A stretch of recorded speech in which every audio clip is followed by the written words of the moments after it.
El libro de Samuel.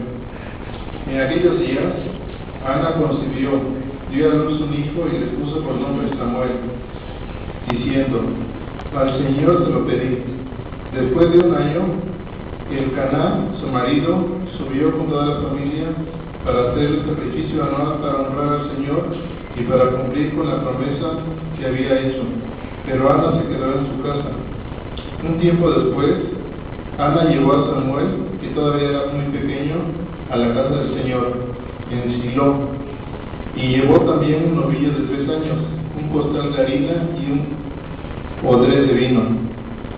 Una vez sacrificado el novillo, Ana presentó el niño a Elí y le dijo: escúchame, Señor, te juro por mi vida que yo soy aquella mujer que estuvo junto a ti en este lugar, orando al Señor. Este es el niño que yo le pedí al Señor y que Él me ha concedido. Por eso, ahora yo se lo ofrezco al Señor, para que le quede consagrado de por vida. Y adoraron al Señor. Palabra de Dios.